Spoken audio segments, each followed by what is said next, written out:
as we know, it's just we enter every year and it's, is this the Ravens' time? Is this Lamar Jackson's turn? Can they get past the Chiefs and all of these other, stalwarts of the AFC? But it's always really about Kansas City when we're talking Baltimore. This potentially, Adam, as I send it back to you, potentially is a game changer in that you get a very talented quarter at a discount price.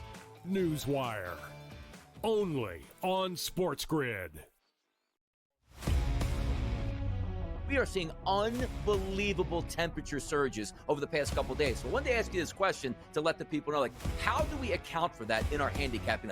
Two good pitchers on the mound, but you look at a place like Wrigley Field, let's just say, 20-mile-an-hour winds blowing out, 90-plus degree temperatures. Is it almost like you say to yourself, you just have to fade the environment and not worry about the pitchers? Because if we're hitting fly balls, they're going yard. Pro Baseball Today, only on SportsGrid. It was the first time, I think, in Dodgers history that the ballpark was full in the first inning. Everybody was there to see Shohei Ohtani throw his first pitch as a Dodger, and I had mixed emotions about this for a few reasons. Number one, it was a reminder of, wow, this is so crazy, right? You're watching him hit 98, 99, even 100 on the radar gun going, this guy's not human. Nobody should be able to be this good of a hitter or this good of a pitcher. Fantasy Sports Today, only on SportsGrid. I can't even believe I'm saying pitcher's battle and using the words Patrick Corbin. But can I tell you, Scott, he's a different guy. He's a totally different guy with the Rangers than we've seen. I say this all the time. Don't worry about the first 5 innings. Don't even watch the first 5 innings in Texas Ranger games. Because for whatever reason, there's a ton of runs scored in the first 5, and then it just stops. It just stops. Game time decisions, only on Sports.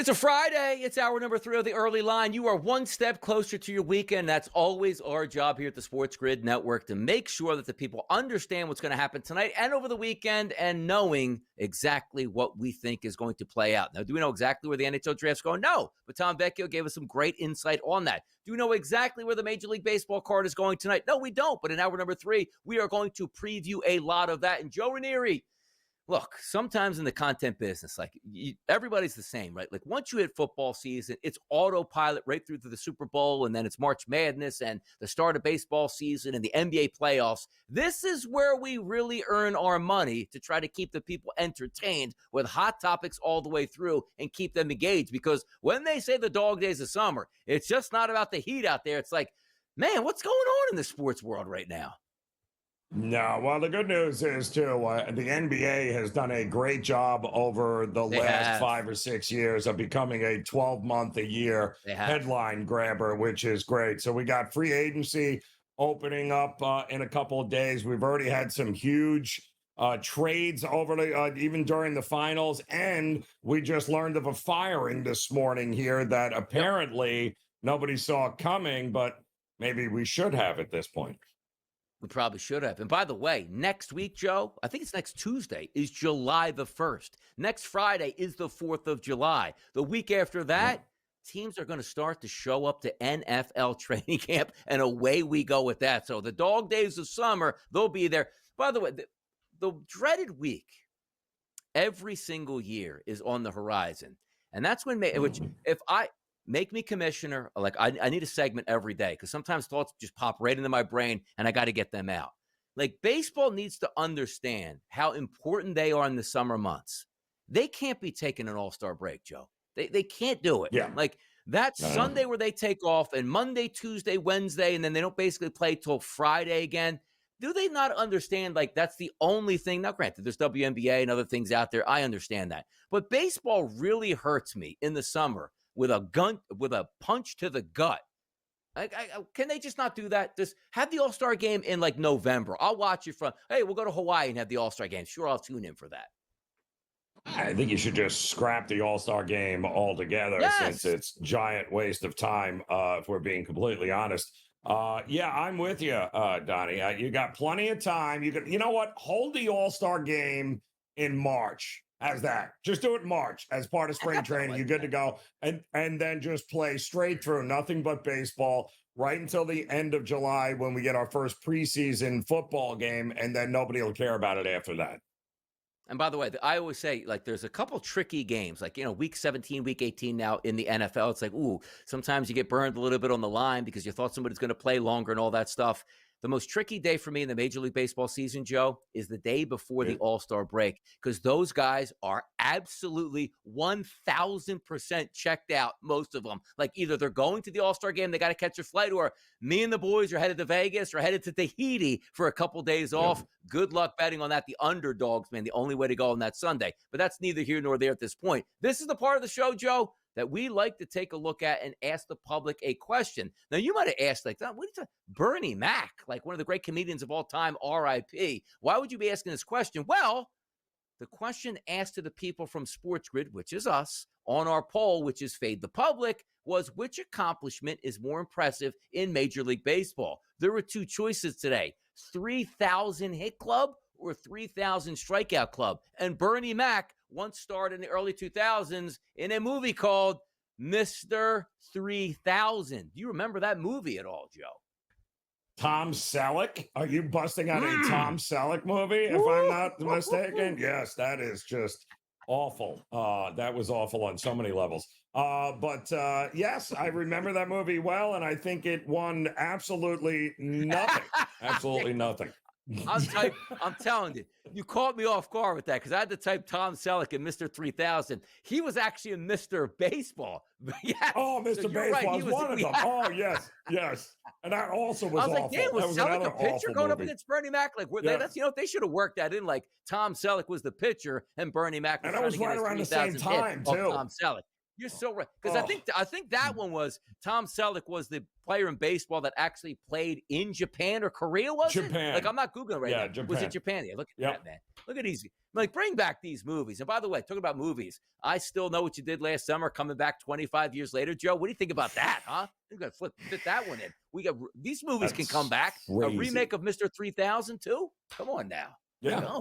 Final Destination 85 too is coming out. Yeah. That should be great too. That's true. How about the one? How about like the first 28 days, the last 28 days, the next 28 days, the next 28 years? Yeah. Well, I mean, enough with these movie franchises. But the public, though, look at this poll. 3,000 hits is the leader at 51%.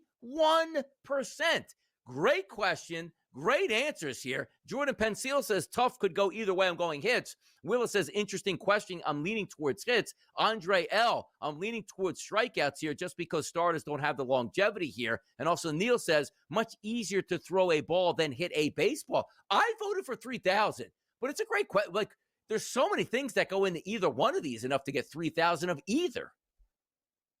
Yeah, well, longevity obviously being up at the top of the list, health being up at the top of the list. And listen, it's not easy to get 3,000 hits in this generation either moving forward. And, to me, I'm always partial. I think the one record in Major League Baseball, Donnie, that will never be broken ever is the 56-game hitting streak. Why? Because it is that much harder than anything else. You're getting guys racking up just yesterday. Sanchez for your Phillies strikes out 11 dudes. We got guys and teams striking out at record levels over the last couple of seasons because it's home run or bust. I'm sorry, man. You give me 3,000 hits is not an easy accomplishment because nobody hits for average anymore. Everybody swings for the fences.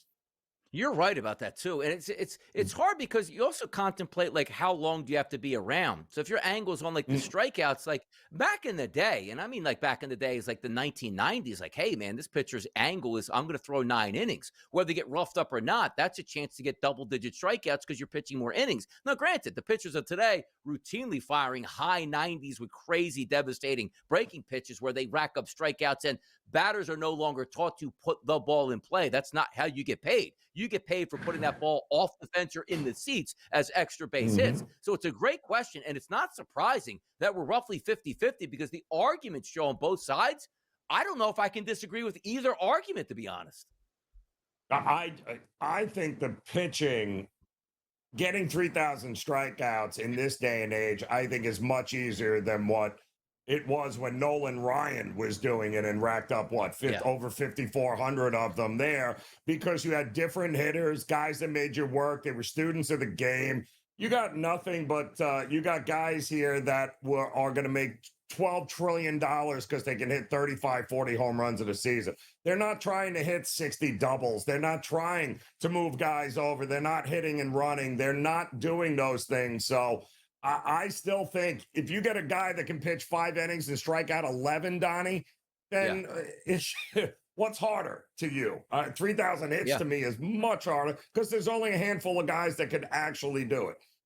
Exactly. Like, when's the last time you saw like a let's just say Luis Arise, right? Like, technically, like with the way he hits, he should be the highest paid player in baseball. I always hit 300, and nobody hits 300. Nobody cares about that. Like the Joey Gallos of the world would hit 175 with 30 home runs. Like, that guy needs to be on my team. Like, what are you kidding me? 1 out of every 10 times at the plate, he gets a base hit. Yeah, but he hits for power, and that's all we care about in this environment here. Same thing with the strikeouts here. You're taught, and also, back in the day, there were more pitchers than throwers. Today, you're throwing, man. You gas it up. 97, 98, 99, where back in the day, those batters, like Tony Gwynn would strike out so much more now. Why? Because the pitchers are throwing 15 mile an hour harder. You couldn't strike Tony Gwynn out if you tried. George Brett, those guys, long gone, man. The game of baseball certainly changed.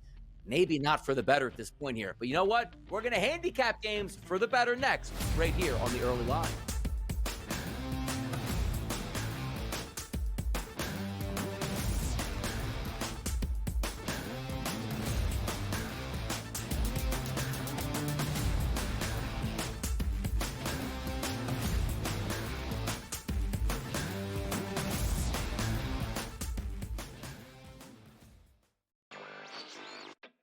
As we know, it's just we enter every year and it's, is this the Ravens' time? Is this Lamar Jackson's turn? Can they get past the Chiefs and all of these other, stalwarts of the AFC? But it's always really about Kansas City when we're talking Baltimore. This potentially, Adam, as I send it back to you, potentially is a game changer in that you get a very talented quarter at a discount price. Newswire, only on SportsGrid.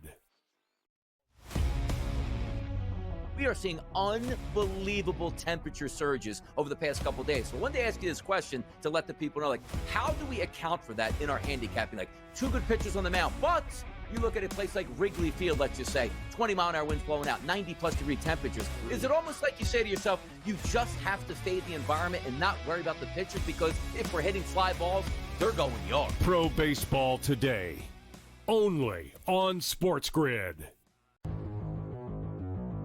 It was the first time, I think, in Dodgers history that the ballpark was full in the first inning.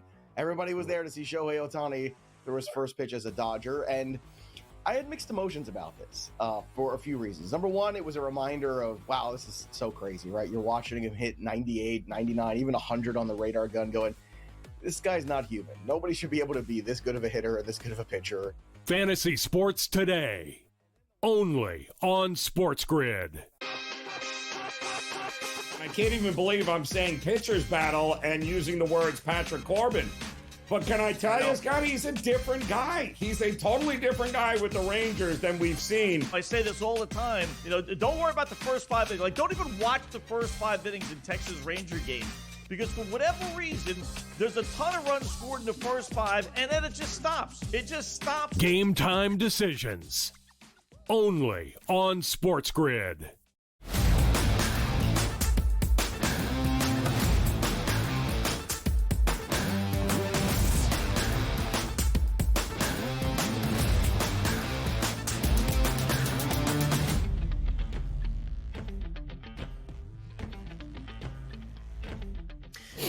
A lot of action on the card today. Let's start having some fun, because it's Friday night. Yesterday was a lot of day games, by the way. Only one night game. And usually it's like, the night game's out on the West Coast in like Sacramento or Los Angeles. It was a 7 o'clock start here in Citi Field. So all day games, one night game at 7 o'clock. You get the full slate today, which we have games starting at 6:40 p.m. No rush on the card. You can spend all day handicapping. We're going to get that started right now. The Chicago Cubs and the Houston Astros. How about this matchup here? Horton's on the mound going against Walter. You take a look at this game, go to start at 8:10 p.m. And no surprise, opening number at FanDuel, 118. Current number on FanDuel, 112 here. Roughly a pick 'em across the board. And it looks like the total here opened up at 8.5 and now still sits at 8.5. It's in Houston. Weather's not going to be a problem because it's a retractable roof. But I am actually showing that the roof is supposed to be open tonight with 85-degree temperatures and a wind blowing out to left field. This roof is never open. Could the bats come into play now? Heat and humidity in Houston, I didn't think it was allowed. Yeah, kind of crazy, right? And you're talking about a Cubs team that is now coming off of back-to-back shutout wins at 8-0 and 3-0, and you've got Houston, who was scoring total of 5 runs in a 3-game series and swept it. So I think this game to me, Donnie, is correlated. If you think it's an over, you like the Cubs. If you think it's an under, you absolutely like the Houston Astros to win this game here. And it wouldn't shock me if that's the direction it goes. That's an interesting one, too, because you take a look at some of the scenarios here. And again, if that roof is open, that really helps out the environment. It's a small ballpark already, but heat and humidity doesn't creep in when the air conditioning is running. If that roof is open and it's 85 degrees, that's really nice. But also, the pitchers are decent matchups here tonight. Like Brandon Walter is a lefty who struggles with lefties and not necessarily right-handed batters. Majority of the lineup is going to be right-handed batters for the Chicago Cubs. And also, looking at Houston's lineup, which didn't really knock down those Philadelphia Phillies pitchers who did very well. Cade Horton comes into this game a little bit leaky against lefties, but righties he's very good against. And as I look at the roster here, maybe switch hitter and Caratini would be the only left-handed batter in the lineup. So it's a spot, Joe. I would love to take the over, but things just aren't matching up for me necessarily to take the over. But that roof being open certainly is intriguing here. Let's keep moving and go to the big A here, a battle in the NL East. Two teams not in the right direction right now. That's the Philadelphia Phillies and the Atlanta Braves. Mick Abel is going to be back out on the mound for the Philadelphia Phillies, going against Elder, the right-handed pitcher for the Braves. 7:15 start tonight. A favorite opened up overnight, Joe. You see that marker right now, -138? That's gone. -162 is the current number for the Atlanta Braves. A total, which opened up at 9, now sits at 9.5. 80 degrees in Atlanta tonight, wind blowing out with a chance of rain. But how about that line movement in the favor of the Atlanta Braves? Yeah, and I'm kind of shocked with that, if we're being honest. That was the only night game we had last night, right? Atlanta playing at City, then hops on a plane, has to come down.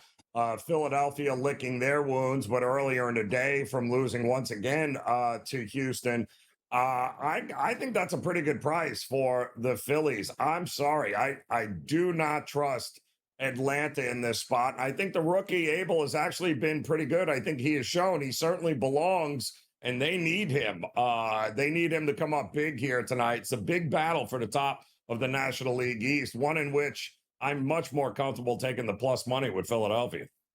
I actually think, Joe, one even better than that might even be taking a look at the total in this game. The reason I say is Donnie, the Braves haven't been hitting at all, neither of the Phillies. Well, again, it's a matter of the environment that you're playing in and the pitcher going against. The Phillies went up against 3 great hurlers. They had 3 great hurlers. Yeah. The Atlanta Braves, we know, are hitting this, particularly sometimes on the road. You take a look at Bryce Elder. He has a very good xFIP number, Joe, but his last 30 days, an ERA of over 5. Mick Abel, it came up like, hey, man, first couple starts, you're great. After that, they've been brutal. His xFIP is over 5 with the ERA of 4.67. If I had to pick out one RBI prop I like in this game, Abel's really struggled, Joe, with left-handed batters.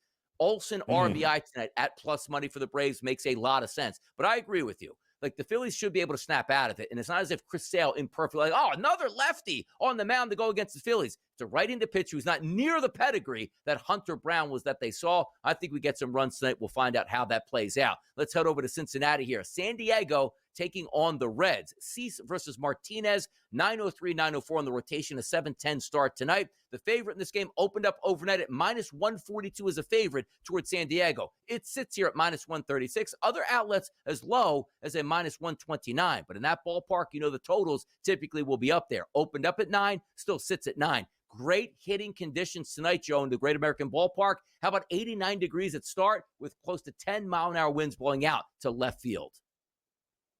Yeah, you would think the over in the Great American Ballpark is something that you need to look at. But, the Padres have kind of been limping around here. Dylan Cease has not been the Dylan Cease of old. Nick Martinez, I think, is due for some positive regression here, but I couldn't imagine sweating out an under in this one. I think the over is definitely in play in this one. It is. No, I'm with you there because you take a look at the lineup. It doesn't look great for the Padres, but again, you're talking about great hitting environments in a great hitting ballpark tonight. Somebody should wake up. And if you say, you know what, just give me one player in this game, Donnie, you like the back, it's actually Manny Machado. I would usually go Fernando Tatis, but a little bit of a struggle lately for him. But look at Nick Martinez, Joe. His last 98 batters that he's faced. How about a 326 ISO power number and a weighted on base percentage of 437? That's not like, hey, I dominate righties, I can't get lefties out. That's combined between lefty and righty batters. So if you extrapolate and say, well, Donnie, how about his last month just against right-handed batters, which Manny Machado is? Joe, it's a 500 ISO and a weighted on base percentage of 565 with a K rate of 11%. Give me Manny Machado in this game, and maybe even for a home run, which is how I would like to play that out. So taking a look at some of these pitchers and the matchups that they have, you're just trying to single it in. But I agree with you. I don't love that lineup for the Padres, but I can't stand Nick Martinez on the mound. No. And again, hot, humid night, Cincinnati, great American ballpark. That ball's going to travel here. Let's just hope you get Cincinnati on, it's feast or famine with them, and hopefully it's a big feast here tonight offensively. Yeah, Dylan Cease last month, 4.13 ERA number, but a 3.45 xFIP number. Why? He's a big strikeout guy. But this lineup tonight, Friedel, McClain, Ellie De La Cruz, Steer, Stevenson, Lux, and Christian Encarnacion Strand, all high ISO power numbers, Joe, over the past 30 days against right-handed pitching. Could we get runs in the Natty? Could be. More Major League Baseball handicaps up next.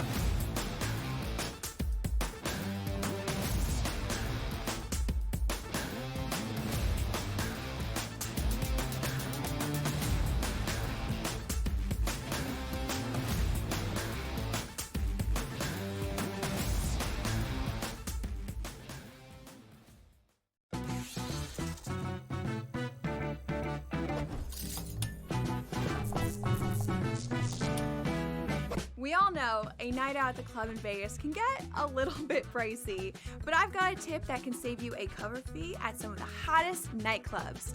All you have to do is sign up online for free with a credible guest list service. Then, just show up before 10:30 and check right in. See you in Las Vegas. Let's get lucky. No way that I'm betting on the Cleveland Cavaliers for any reason whatsoever. No. Ever. Like, when they had LeBron James, it was a different story. I think Spider's great. He's no LeBron. I don't see him carrying them to a title. And I don't believe in the Knicks at all. The Knicks never get it done. Pharrell Coast to Coast, only on SportsGrid. Kevin Durant, at the age of 36 years old, after 17 seasons that he has played in the NBA DRS, is now on his way to H-Town. I don't think it's a great move. I wanted him to go to a ready-made championship team full of a veteran roster and see if he can ring chase that way. Not to go to an organization on the come-up that if you just stay the course, and also, what better blueprint do we have than just staying the course and safe, right? The Early Line, only on SportsGrid. The game is on. The stakes are high, but the action isn't just on the field. He's rearranging that rim. Get it inside! SportsGrid's in-game live. Your ultimate second screen experience. Just a little flyer, couple of 15.5-point live line. Every prop, every play, every day. Anything can happen. It's complete chaos. It's smarter to be on SportsGrid.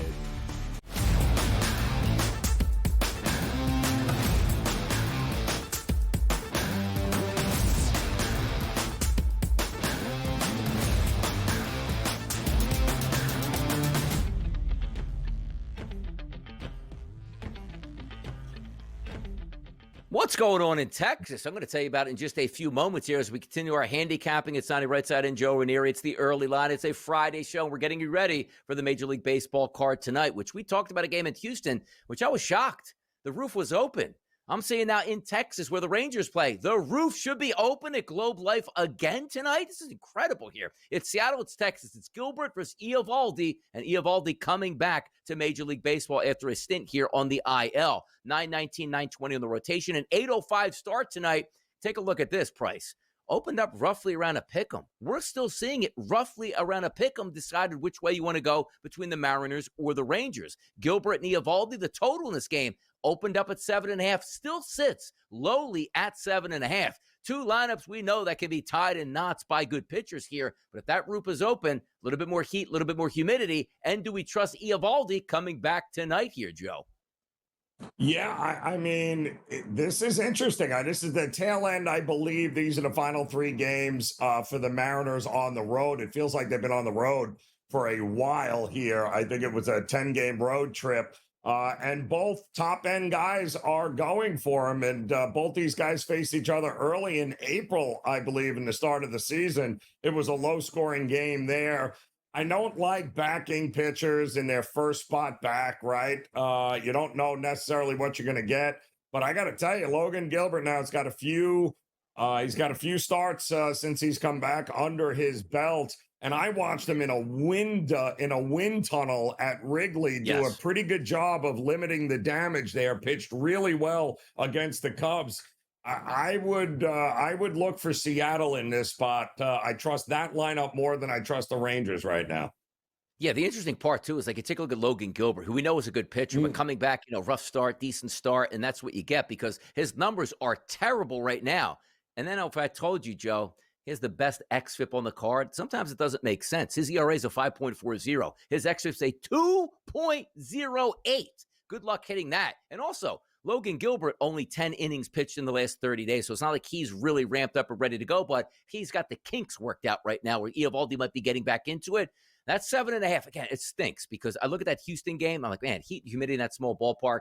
Globe Life's not really a small ballpark, but the heat and humidity creeps in there. That ball is going to travel. Remember all those games at the old Globe Life where it'd be like 98 degrees in the afternoon, and that ball was actually getting slugged out of that ball yard. We'll see if it happens tonight, but with the pitchers, I sort of trust them a little bit more than the lineups tonight. I'm not so sure, Joe, that we do get to the 8 runs overall as it is. Let's keep it moving. Let's go to Boston. Forget about Texas. Let's move up to Massachusetts. Toronto and Boston. Jose Barrios on the mound versus Brian Bayo. 917, 918 on the rotation. That's going to be a 7-10 start tonight up in Boston. And look at this. Another one, roughly around a pick'em between the Blue Jays and the Red Sox. 8.5 at the opening number, still sits at 8.5 as a total. Weather conditions in Boston tonight, 70 degrees the first pitch, more of a crosswind from right foul pole to left foul pole, so it won't really hurt all that much. But how about that? Roughly a pick'em there, Boston and Toronto. What are we feeling?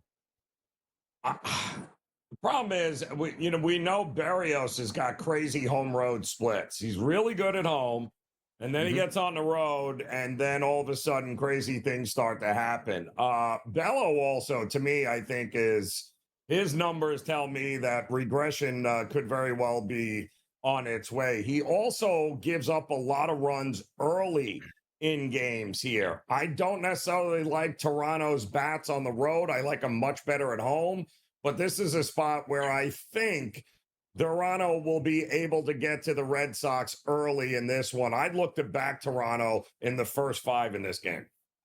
Yeah, we'll take a look at Barrios in the last 30 days. He's got 31 innings pitched. He got a 2.03 ERA, a higher xFIP of 4.04. If you look at Bayo's last 30 innings that he pitched over the past month, a 2.40 ERA and a 3.94 xFIP number. So ERA-wise, both of these guys really in decent form. And you're right about this because Toronto is very appealing right now. It took a while for those bats to heat up, but they have. But can you trust them now on the road as opposed to being up in the 6 in a small ballpark? They might say, like, I need small ballpark in the Boston. It's just different hitting angles here, different batter eyes that you have to take a look at in that arena. And also, top 5 batters here, look at this. Bichette, Barger, Guerrero, Kirk, and Springer. Extremely high ISO power numbers going up against right-handed pitching. Really good weighted on base percentages. And the good part about them, Joe, is they don't strike out for Toronto and put the ball in play in a city like Boston at Fenway Park. Usually good things happen. So it'll be interesting to see, does the xFIP hold out tonight on these two pitchers, or is the ERA hold out, which both of them have very good ERAs over the past month?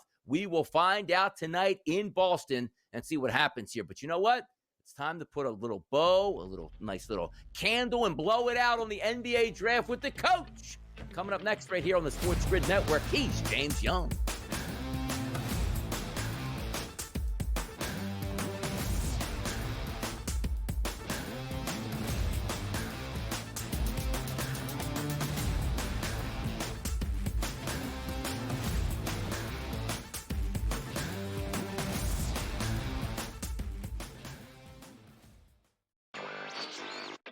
What do you make of this price tag here, reportedly, of $1.7 billion for a club that right now technically doesn't even have a home ballpark? We don't see a lot of teams sold in Major League Baseball. I mean, if you go back to 2020, Steve Cohen bought the New York Mets for $2.4 billion. The only team sold since then was the Orioles last year, also for around $1.7 billion.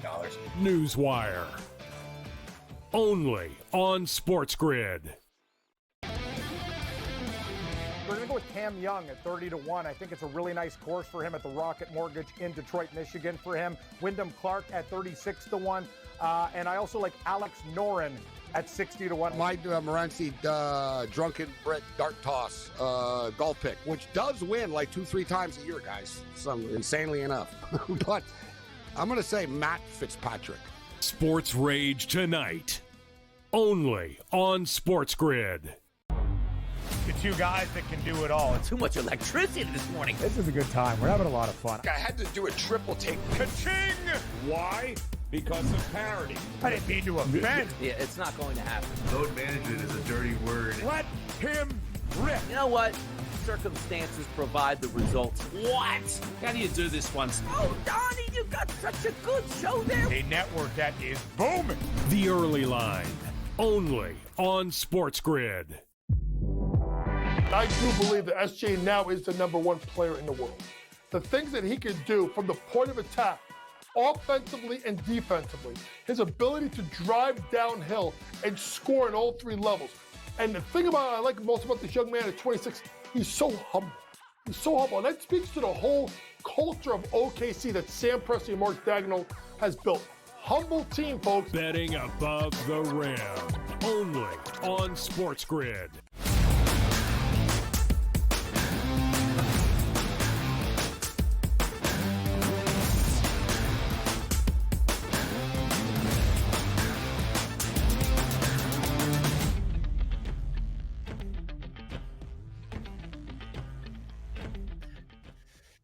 All right, Major League Baseball today. We have a large Major League Baseball card, but sometimes you like to handicap. Like, well, how do these guys handicap? What numbers do they use and such like that? I always like to say, Joe, before I handicap the game, I don't necessarily care what the price point is. Like, I want to find the games I like and then reason why, like, okay, minus 120s, minus 130s, minus 140s, whatever it might be. RBI props. I don't want to say, like, ooh, Manny Machado's only a plus 110 for an RBI prop. I'm not going to take that. Well, if you love that prop and it turns out to be it's 110, you still should be taking the 110. Not saying like, well, I really didn't like this one guy, Joe, but he's plus 190. Let me just take him. That's not the way to do things. Figure out your handicapping system that you like. One thing I love to do is before I handicap the games themselves, I look at the starting pitchers. I don't even care who they're playing yet because I love XFIP numbers, Joe. So I always have like a pitching report. Like if you give me pitchers that are above like a 4.75 XFIP number, that's where I start and say, okay, these are the pitchers I want. Let me take a look at that game as opposed to looking at the full card. Do you have any things, Joe, that you could tell the people that when you look at a Major League Baseball card, you go, you know what?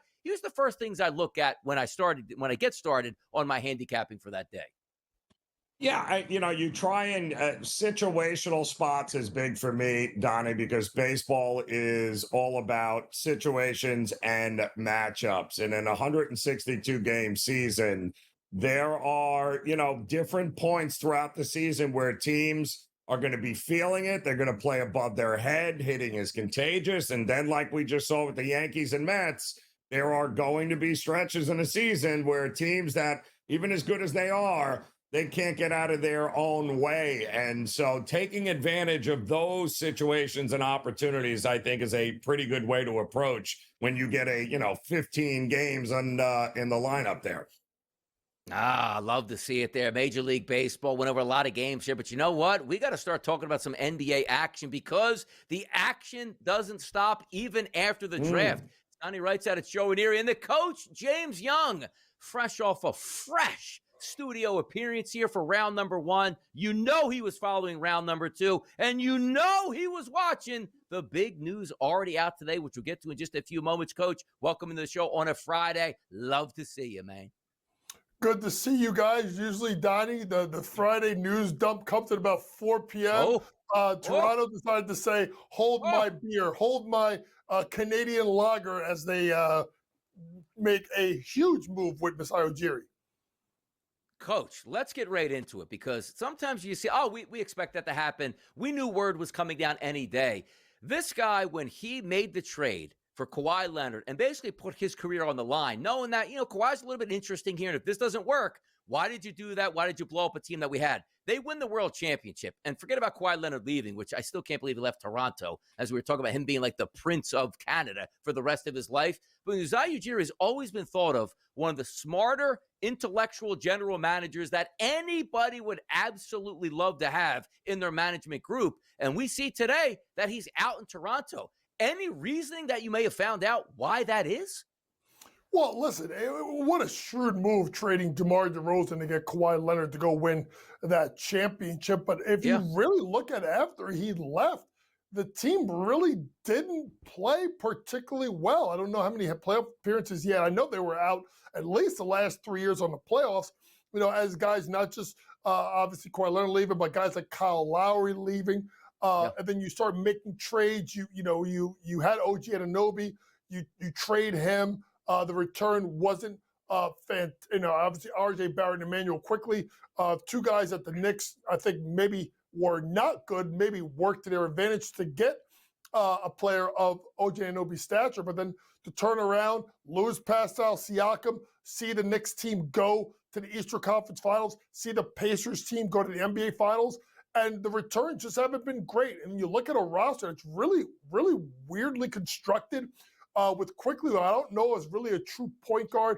A couple of two guards, obviously, with R.J. Barrett and Grady Dick. Then you look at the front court, with Scotty Barnes. Yes, can't stay healthy. Brandon Ingram, another guy, can't stay healthy. And Jakob Poeltl was always on the trading block. So if you go into a situation, Donnie, where you're going into your last, you know the deal. The last thing you don't want is to be a lame duck GM. So either you're going to get extended or you're going to get let go. Toronto decided to let him go. And I think maybe, to me, one of the more confounding things is if Jakob Poeltl is on the trading block all the time, you had Kamal Malawach sitting at number 9. Why didn't you make the move and get him right at 9? Almost seems like that could have been the last straw. Well, that's what happens when you get new ownership, right, Coach? Out with the old, in with the new. The Rogers Communications Group now on the Maple Leafs, the Argonauts, now the Raptors, and everywhere along the line, they've pretty much booted out everyone running those teams when they take over. Billionaires are funny like that, Coach. They can do whatever they want. But what did the Utah Jazz do? How big a cancer did they draft with the 5th pick? I'm just curious. Does he show up? Does he not show up? And why are we even talking about it? Because the Ace wants headlines. I mean, obviously, Ace Bailey, Walter Clayton Jr. decided to show up and take the flight into Utah, whereas Ace Bailey did not. At the end of the day, it's going to come down to Monday. Monday's going to be, according to Brian Windhorst of ESPN, that's when he's got to be there. So that's what I'm looking at. Folks, at the end of the day, and we'll get into my winners and losers in the NBA draft, but to me, Danny Ainge and his son were like, we're not going to get bullied. We're taking you. I think I thought he was one of the 3 best players. He was number 3 on my draft board. I know people can look at Edgecombe and others, but you can't deny the talent that is Ace Bailey.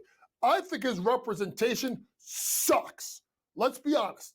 Now, people want to sit there and say, he's going to hold out. He's going to hold out. All right, folks, let me ask you a question. Do you know that the number 5 draft pick, I want to say the amount of money, I think is maybe $50 million over 4 years. You actually think that kid is going to not take $50 million? Listen, at the end of the day, Ace Bailey wants to be a star. Yes, he told, I think, multiple teams not to take him.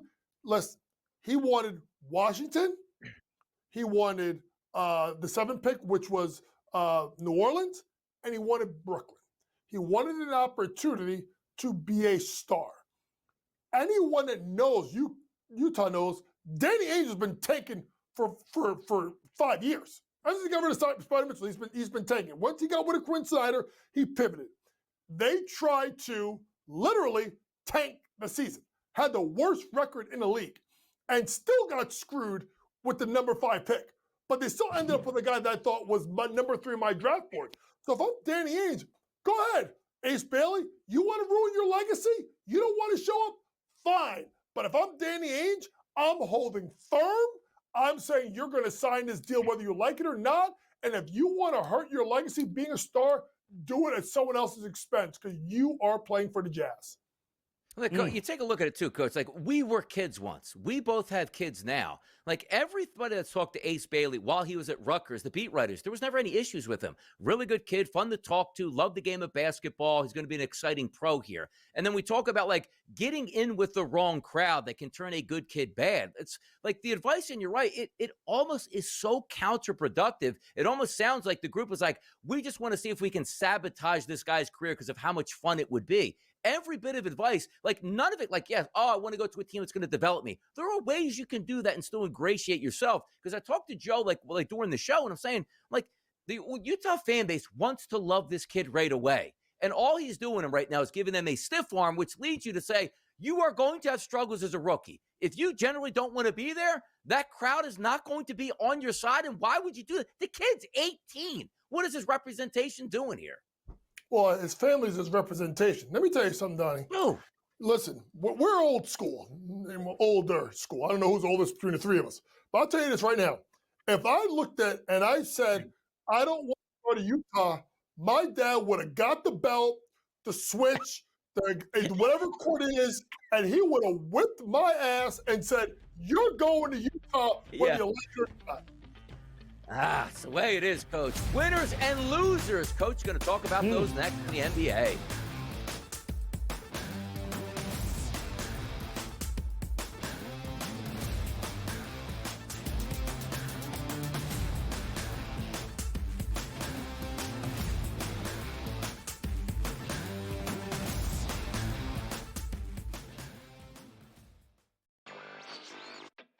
As we know, it's just we enter every year, and it's, is this the Ravens' time? Is this Lamar Jackson's turn? Can they get past the Chiefs and all of these other, stalwarts of the AFC? But it's always really about Kansas City when we're talking Baltimore. This potentially, Adam, as I send it back to you, potentially is a game changer in that you get a very talented quarter at a discount price. Newswire, only on SportsGrid. We are seeing unbelievable temperature surges over the past couple of days. So I wanted to ask you this question to let the people know, like, how do we account for that in our handicapping? Like, 2 good pitchers on the mound, but you look at a place like Wrigley Field, let's just say, 20-mile-an-hour winds blowing out, 90-plus degree temperatures. Is it almost like you say to yourself, you just have to fade the environment and not worry about the pitchers, because if we're hitting fly balls, they're going yard? Pro Baseball Today, only on SportsGrid. It was the first time, I think, in Dodgers history that the ballpark was full in the first inning. Everybody was there to see Shohei Ohtani throw his first pitch as a Dodger, and I had mixed emotions about this for a few reasons. Number one, it was a reminder of, wow, this is so crazy, right? You're watching him hit 98, 99, even 100 on the radar gun going, this guy's not human. Nobody should be able to be this good of a hitter and this good of a pitcher. Fantasy Sports Today, only on SportsGrid. I can't even believe I'm saying pitcher's battle and using the words Patrick Corbin. But can I tell you, Scott, he's a different guy. He's a totally different guy with the Rangers than we've seen. I say this all the time. Don't worry about the first 5 innings. Like, don't even watch the first 5 innings in Texas Ranger games. Because for whatever reason, there's a ton of runs scored in the first 5, and then it just stops. It just stops. Game time decisions, only on SportsGrid.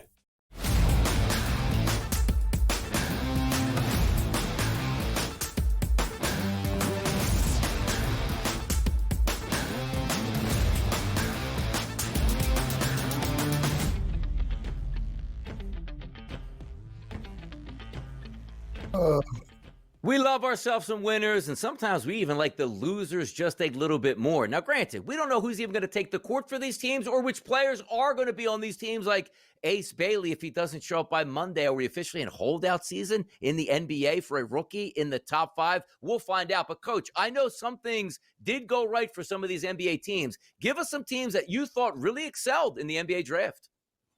Well, number one, even though he's acting like a damn idiot, I still like Utah. I mean, I thought that Ace Bailey, to me, was number 3 on my draft board. I think his ability to score is going to be really, really interesting. I think a lot of what Ace Bailey is going to be predicated on in regards to Rookie of the Year market, guys, is what does Danny Ainge do?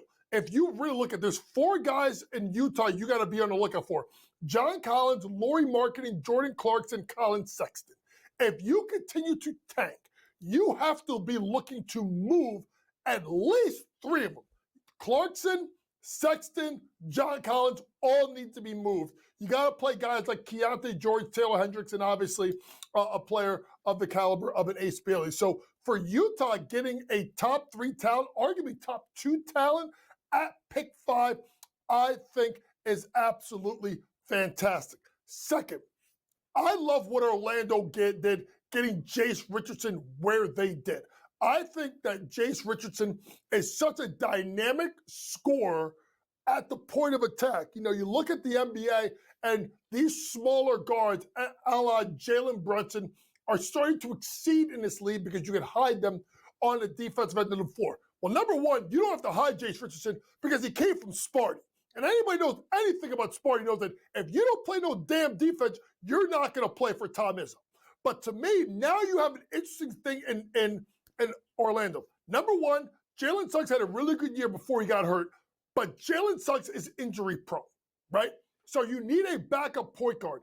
Now, also what it does for Jamal Mosley, Donnie, is it allows you to play different ways, right?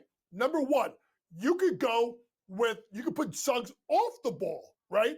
And play him in the backcourt, right? Obviously, Jace Richardson. And have a good defender, but a guy that can score and shoot the ball at a high clip from 3. You could go with him and Bane, right? 2 high prolific scorers. You can go with your backups. You can move Anthony Black and go with a 2-point guard setup. So now Jamal Mosley has ways that he can mix and match his team in the backcourt, and a team that was the worst 3-point shooting team in regards to flat out attempts and makes and percentage now has a guy that shoots it at a 40% clip from 3. The other team that I like what they did is the Miami Heat. Giving Yaki Jonas at pick 20 is phenomenal value.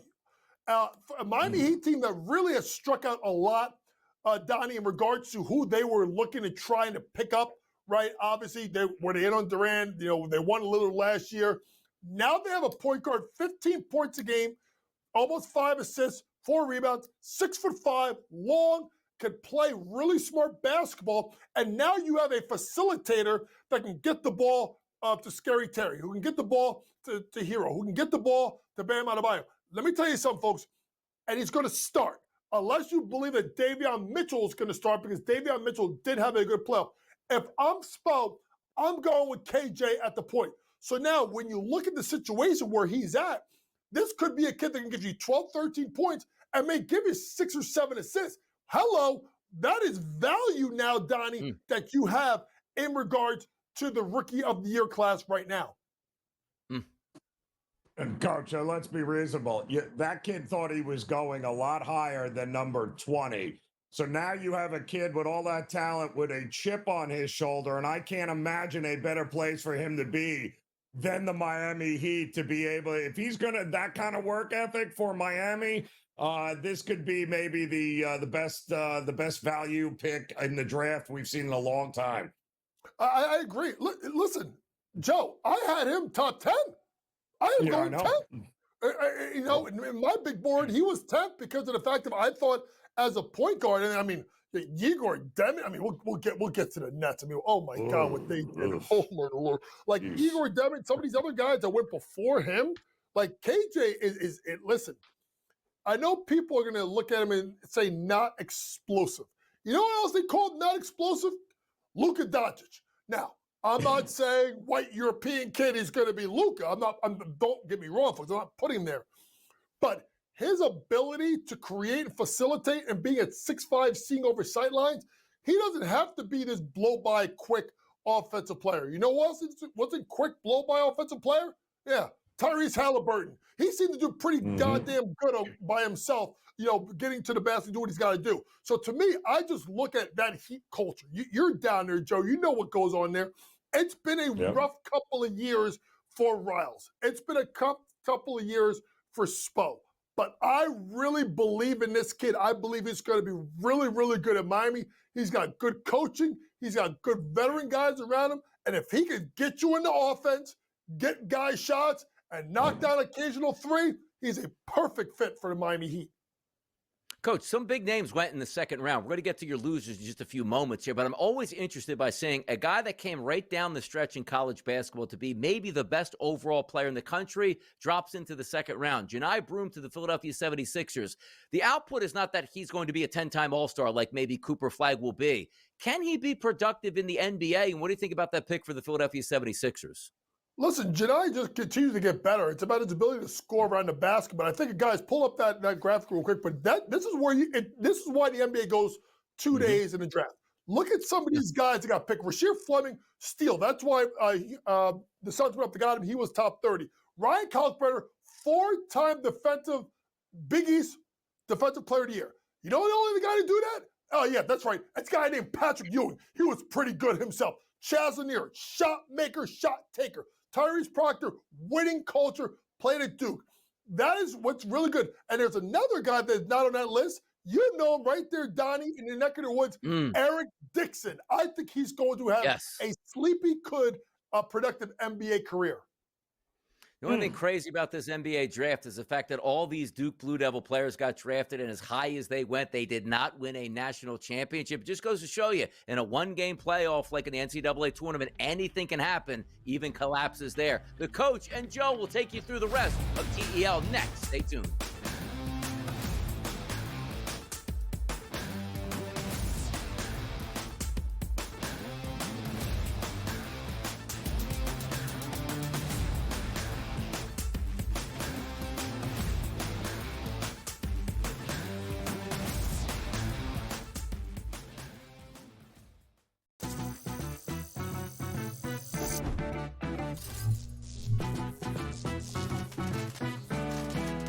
Playing online blackjack and want to try upping your odds? Well, here's a tip.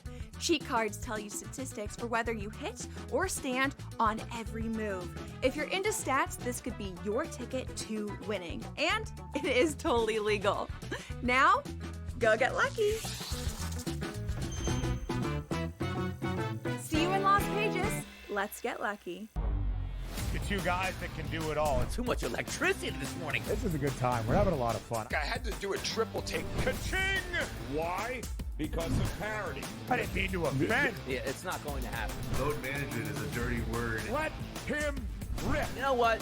Circumstances provide the results. What? How do you do this one? Oh, Donnie, you got such a good show there. A network that is booming.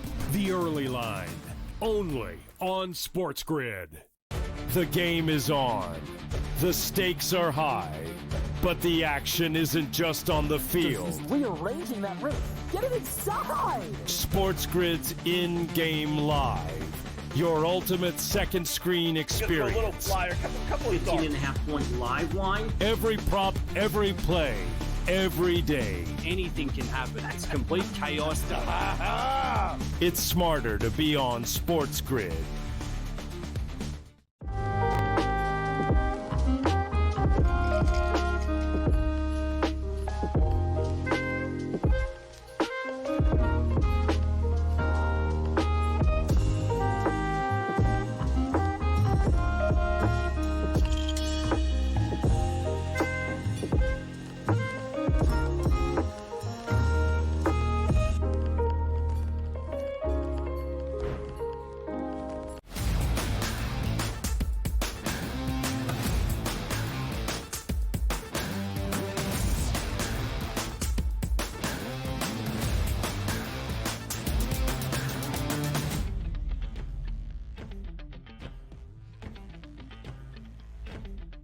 All right, welcome back in here. The early line on this Friday. Joe Ranieri alongside the coach, James Young here, as we're taking a look back over the last 48 hours with some of the positive moves and some of the teams that were winners. But, Coach, let's talk about some of the losers, because I feel like there were a lot more losing teams in this draft than there might have been winners here.